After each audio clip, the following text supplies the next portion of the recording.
Mi padre nunca me quiso, solo quería la casa de mi mamá.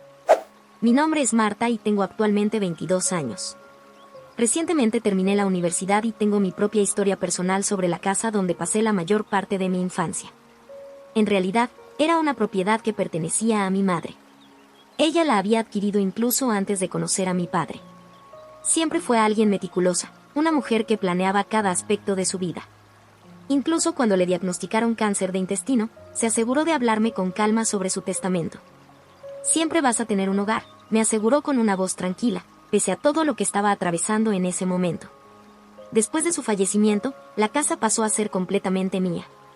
Mi padre había abandonado a la familia cuando yo tenía apenas 9 años.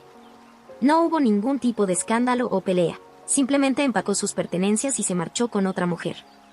Lo único que hizo por mí desde entonces fue pagar los costos de mi educación universitaria. Pronto formó una nueva familia.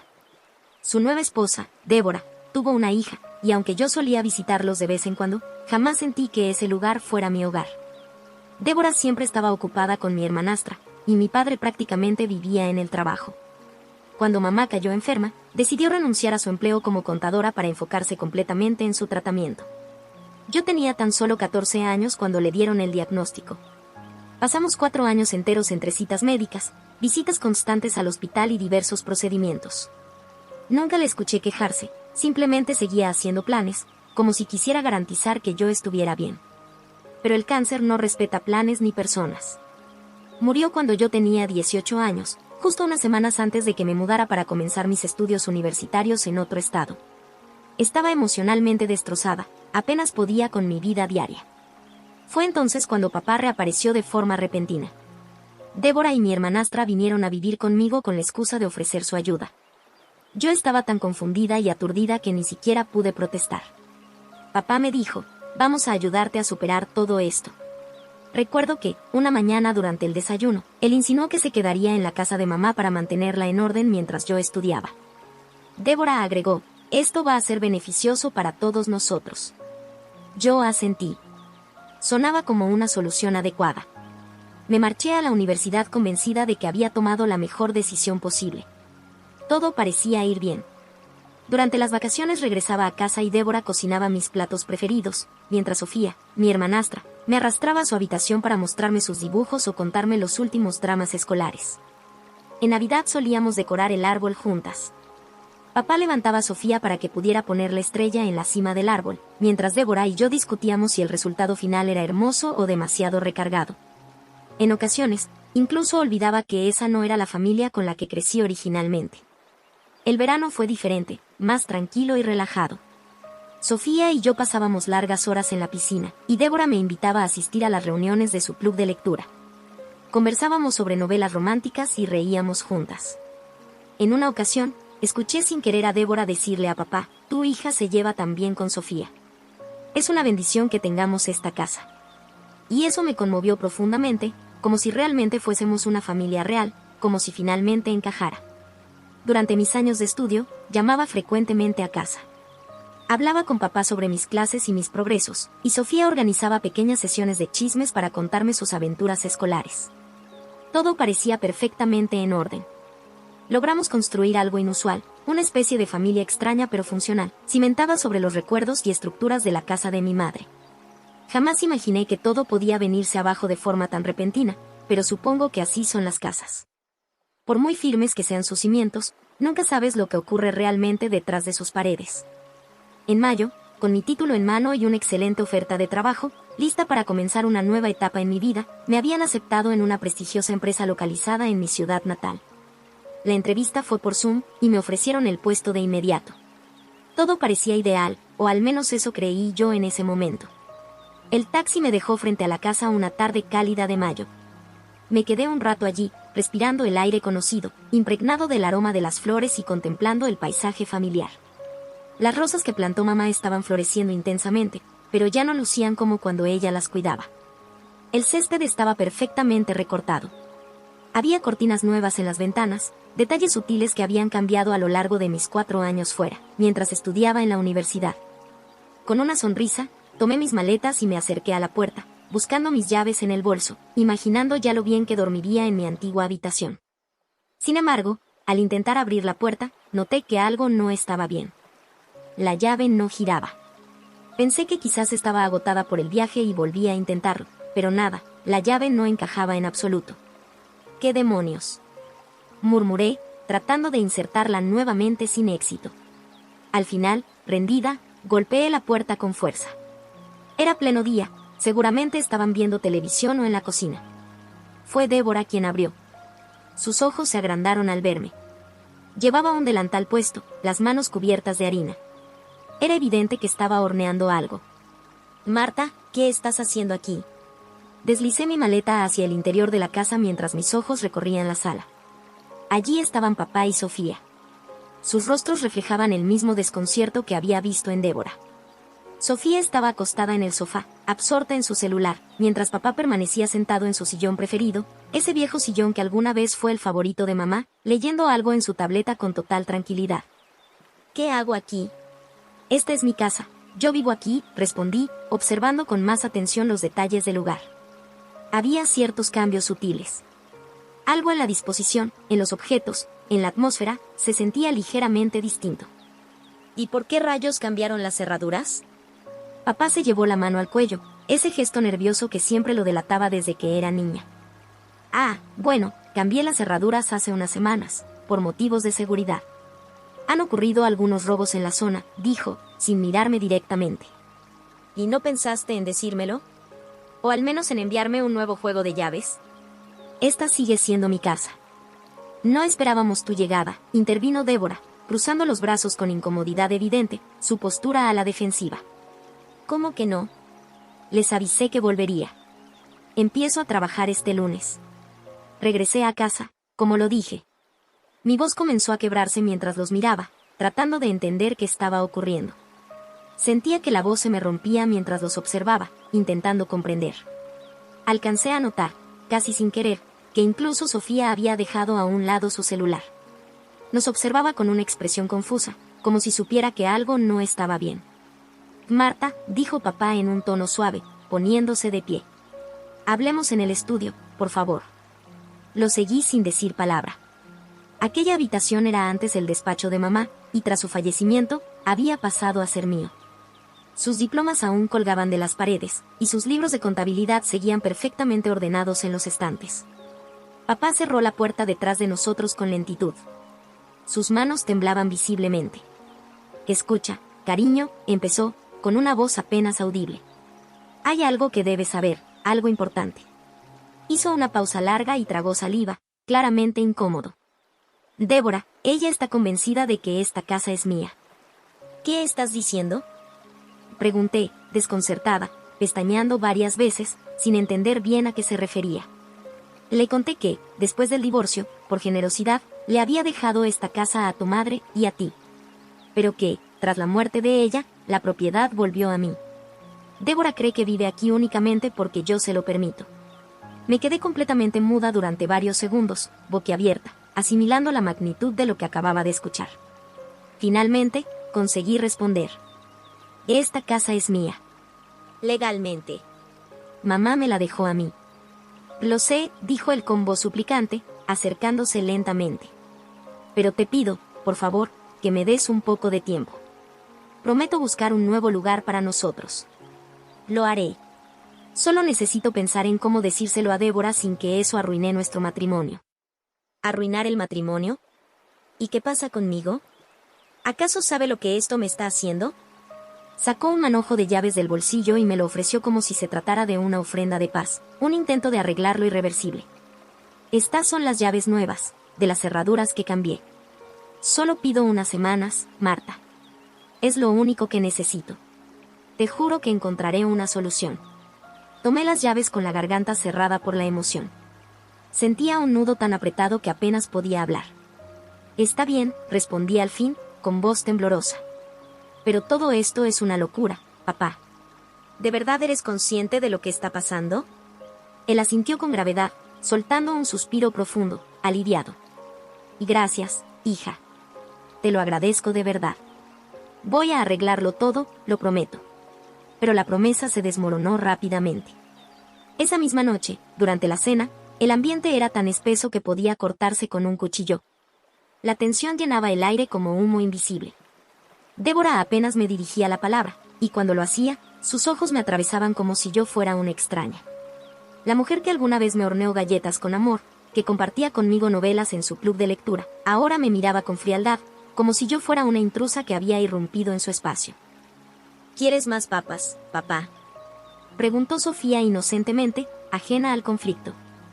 ¿A alguien le molestaría si redecoramos un poco la sala?, y comentó Débora con tono neutro, sin siquiera mirarme. Este estilo se ha quedado un poco pasado de moda.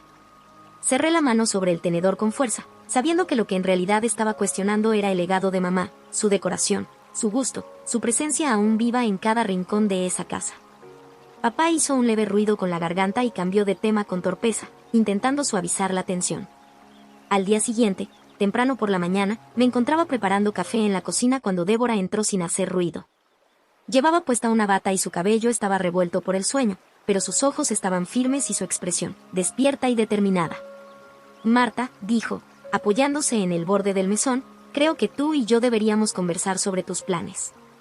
¿En mis planes?, pregunté con cautela, anticipando que lo que venía no me iba a gustar. Sí. ¿Cuándo piensas buscar un sitio propio donde vivir?, preguntó con una tranquilidad tan fingida que casi parecía burlona, como si hablara del pronóstico del tiempo. Ahora que tienes un empleo, creo que es momento de que empieces a considerar independizarte. Ya no eres una niña. Me llevé la taza a los labios con lentitud, tomando un sorbo de café mientras contaba mentalmente hasta 10. Necesitaba mantener la calma. Y en realidad, ya hablé con papá sobre quedarme aquí por un tiempo. ¿Le parece bien? No tiene problema con eso, respondí, sin alterar el tono. La expresión de Débora se endureció al instante. La línea de su boca se tensó en una delgada franja y sus cejas se fruncieron apenas. Pensé que arremetería, pero para mi sorpresa, no dijo una sola palabra más.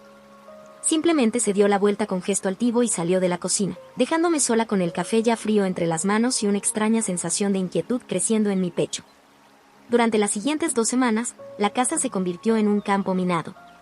Cada día era una nueva prueba de resistencia emocional. Débora no era abiertamente hostil, pero su actitud se había vuelto completamente pasivo-agresiva. Empezó a cometer errores que se acumulaban como gotas de veneno.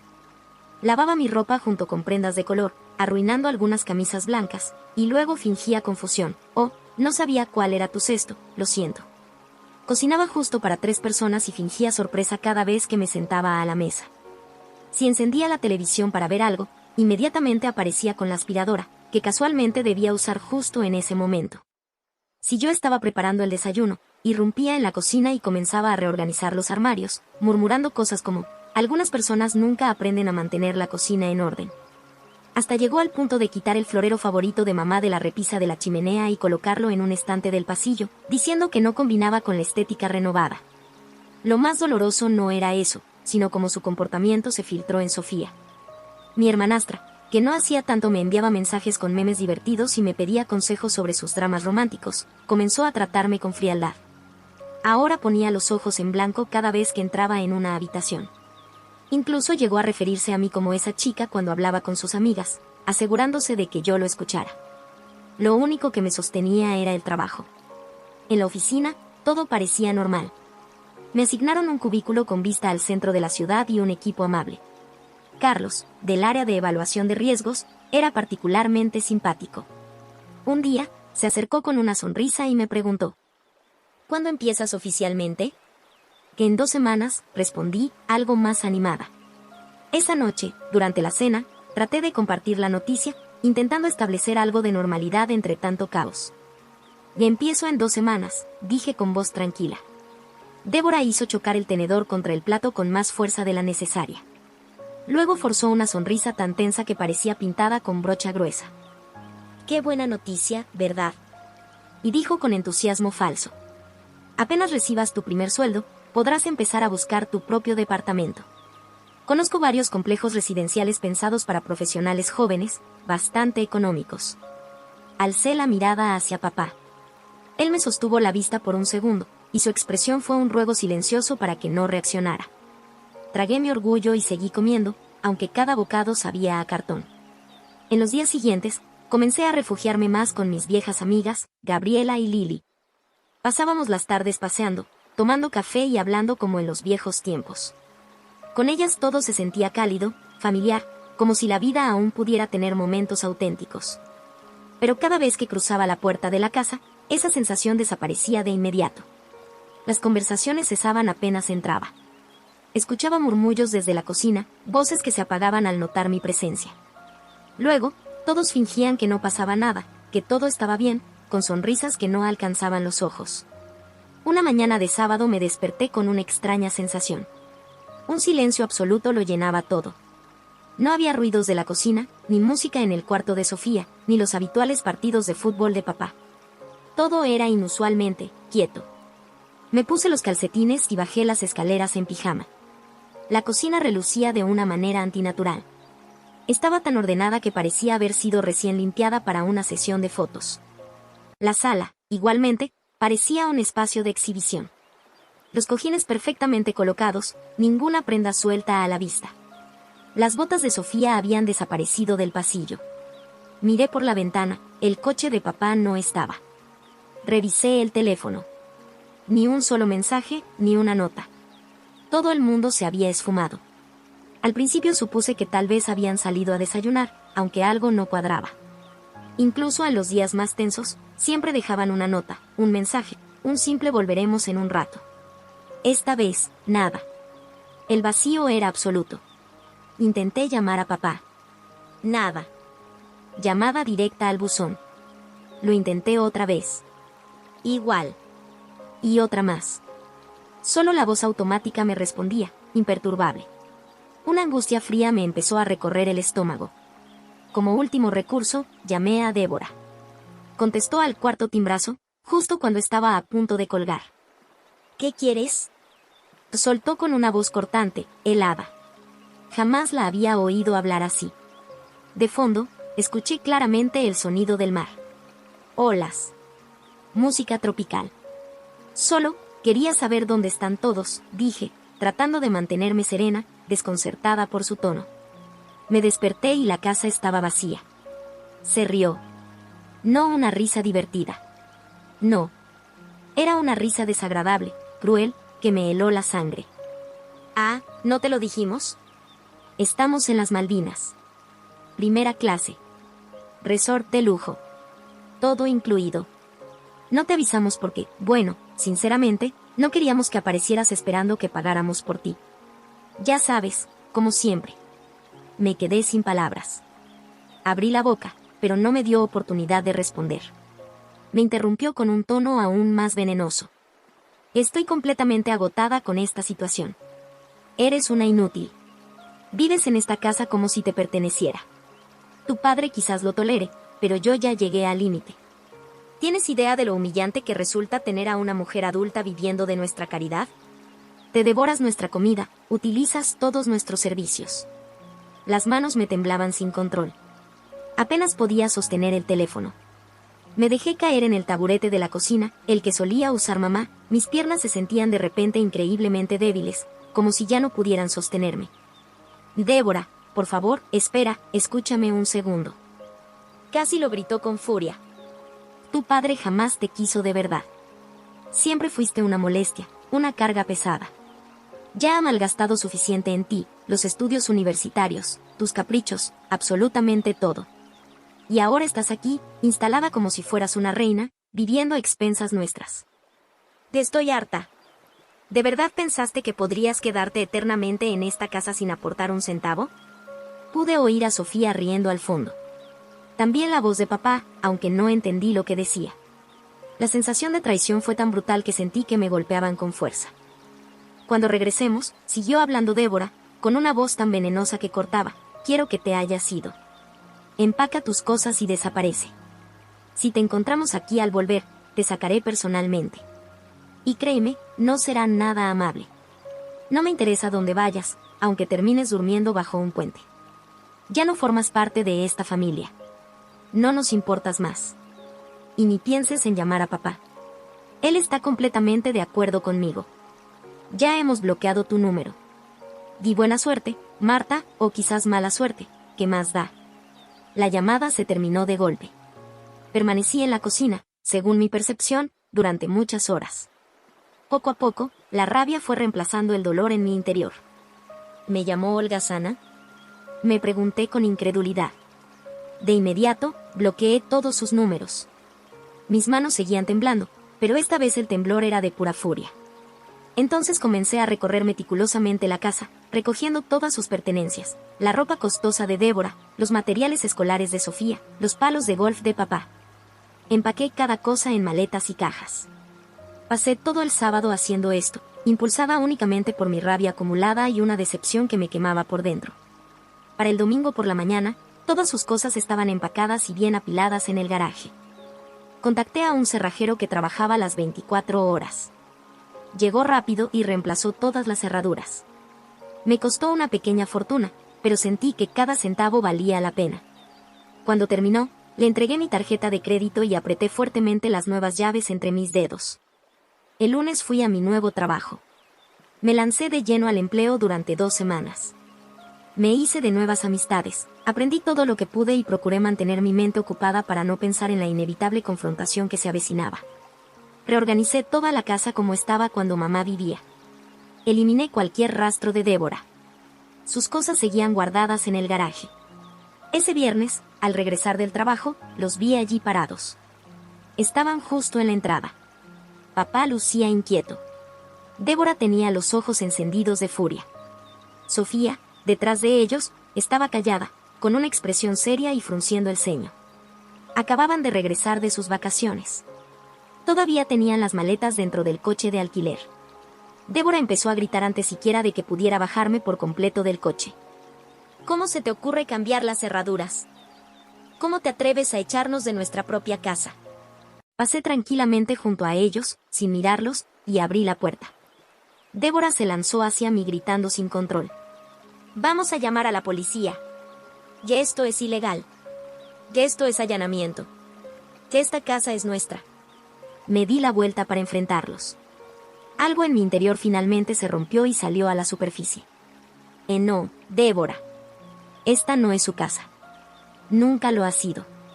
Esta propiedad me pertenece. Mamá la compró antes incluso de conocer a papá.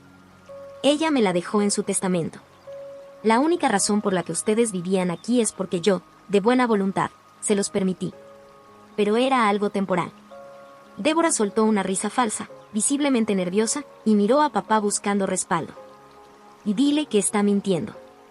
Dile que esta casa también es nuestra. Papá estaba encorvado, con la mirada clavada en el suelo.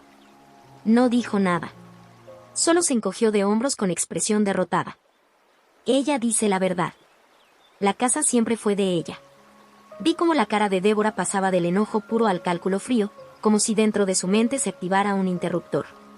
Oh, Marta, querida, empezó a decir con una sonrisa fingida. No creerás que hablaba en serio por teléfono, ¿verdad? Solo estaba jugando. Tú sabes cómo me pongo a veces. El sol, los cócteles, el calor, me afectaron un poco. Detente, le dije, con voz baja y firme. Pero ella no se detenía. Somos familia, ¿lo recuerdas? Piensa en todos los buenos momentos que compartimos. Los clubes de lectura, las cenas navideñas, las risas. Podemos reconstruir todo eso. Se acercó con intención de abrazarme, extendiendo las manos como si nada hubiera pasado. Papá se adelantó con una voz temblorosa. Princesa, lamento tanto todo esto. Sé que lo arruiné, pero te amo. Eres mi hija, mi niña. Por favor, tal vez aún haya una manera de arreglar las cosas. Lo observé detenidamente. Lo observé de verdad, con toda la atención posible. Miré al hombre que me abandonó cuando apenas tenía 9 años, que sí pagó mi universidad, pero que nunca estuvo presente en mi vida. Que mintió sobre la casa, sobre la herencia que me correspondía, y sobre los derechos de mi mamá. ¿Qué ocurre, papá? Mi voz se mantuvo tranquila y firme. ¿Mentiste tú? ¿O simplemente elegiste quedarte en silencio mientras ella tramaba echarme de la casa que es mía? Débora avanzó de nuevo hacia mí, mostrando una sonrisa falsa y forzada. Marta, seamos sensatos. Podemos convivir todos juntos aquí. Incluso te pagaremos un alquiler. No, respondí con serenidad. Eso no es posible. Sus cosas están amontonadas en el garaje. Recójanlas y váyanse de inmediato. La falsa apariencia de Débora volvió a desmoronarse. Eres una ingrata sin corazón. Después de todo lo que hemos hecho por ti, ¿realmente vas a echar a tu propia familia a la calle? Sentí una calma extraña invadiéndome por dentro. Acaban de gastar 5,000 pesos en unas vacaciones que me ocultaron a propósito, sin contar conmigo. Creo que bien podrían permitirse un apartamento por su cuenta. Marta, por favor, papá intentó otra vez tomar mi mano. Sé que cometí errores, pero... Lo interrumpí sin dejarlo continuar. No cometiste errores. Mentiste durante 4 largos años. Permitiste que Débora creyera que ella era la dueña legítima de la casa de mi madre. Observaste cómo ella reorganizaba todos los muebles, borrando cualquier rastro que quedara de mamá. Y cuando ella planeaba echarme, tú simplemente permaneciste callado. Iba a decirle la verdad, su voz sonaba desesperada y rota. Después de que ella terminara de remodelar la casa completamente a su gusto, negué con la cabeza sin dudar. Ya terminé con esto. Recojan sus cosas y márchense. Cerré la puerta sin importar los gritos histéricos de Débora acusándome de desagradecida y cruel. Desde la ventana pude ver cómo arrastraban las cajas hacia el coche que habían alquilado. Débora seguía gritando, con el rostro rojo de ira. Sofía lloraba desconsolada. Papá parecía completamente destrozado por dentro. Se tomaron mucho tiempo para recoger todas sus pertenencias. Cuando finalmente cargaron la última caja, papá intentó tocar la puerta una vez más. No abrí. Se fueron justo cuando el sol comenzaba a ocultarse en el horizonte. Al día siguiente, papá trató de llamarme desde un número nuevo. Marta, por favor, ¿podemos arreglar todo esto? No, papá. No podemos, le respondí con firmeza. Débora dejó muy claro lo que todos piensan de mí, una holgazana, una carga, alguien a quien nunca amaron realmente. Quizás fueron sus palabras las que escuché, pero tu silencio lo dijo todo. Actualización 1. Ya han pasado 2 meses desde que publiqué mi historia anterior, y quiero compartir con ustedes que sigo viviendo en la casa de mamá. En mi propia casa. Volví a pintar las paredes, dándoles un nuevo aire. Planté rosas frescas y hermosas en el jardín, cuidando cada detalle. La hice mía otra vez, completamente. A veces pienso en ellos, en dónde habrán terminado, qué caminos habrán tomado. Pero más seguido, mi mente regresa a mamá, recordando cómo ella siempre se aseguró de que yo tuviera un hogar seguro y lleno de amor. Papá aún intenta contactarme, llamando desde números que no reconozco. Pero ya no contesto ninguna de sus llamadas. Algunos puentes, cuando son quemados, es mejor dejarlos convertidos en cenizas para siempre. ¿Saben qué es lo curioso? Que ahora soy más feliz de lo que he sido en muchos años. Mi trabajo marcha muy bien, he hecho nuevos amigos, y por primera vez desde que mamá falleció, siento una profunda paz interior. A veces, sanar no significa aferrarse a la familia, sino aprender a soltar las mentiras y las ilusiones falsas en las que alguna vez creí con toda mi alma.